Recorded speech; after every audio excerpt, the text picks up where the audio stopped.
Halo Sobat Mania, kembali lagi di BRC Official. Ada kabar menarik nih mengenai Persijap Jepara akan segera turun, berlaga di ajang kompetisi Liga 1, sebagai kasta tertinggi di Indonesia, dalam BRI Super League, musim 2025-2026. Dalam laga pertamanya, Laskar Kalinyamat akan berhadapan dengan PSM Makassar, pada Jumat tanggal 8 Agustus tahun 2025, di Stadion Gelora B.J. Habibie, GBH Parepare. Ajang bergensi ini akan diikuti setidaknya oleh 18 klub sepak bola tanah air. Persijap berstatus sebagai tim promosi, seperti PSIM Yogyakarta dan Bayangkara FC.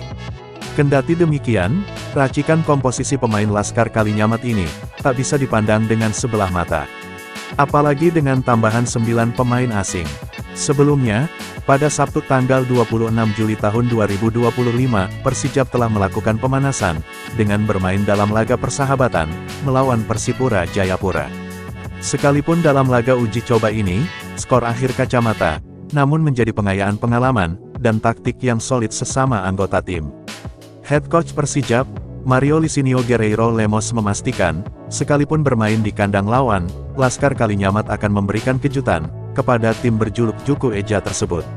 Usai berlaga melawan Persipura Jayapura, Coach Mario tidak serta-merta akan bermain secara lamban.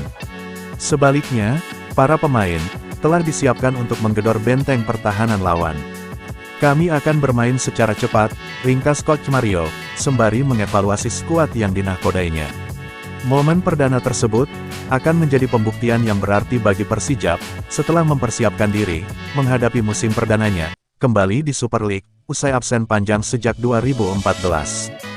Namun di satu sisi, PSM Makassar juga tidak akan mudah untuk takluk atas Persijap.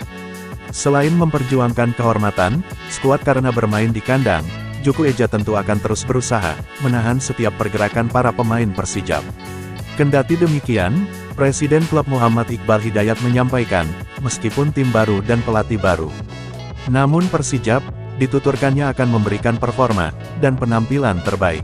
Kami tidak bisa menjanjikan apa-apa, selain perjuangan sampai titik darah penghabisan, tandasnya.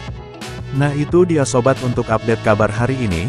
Bagaimana pendapat kalian sobat? Tulis pendapat kalian ya sobat, dan jangan lupa like, komen dan subscribe.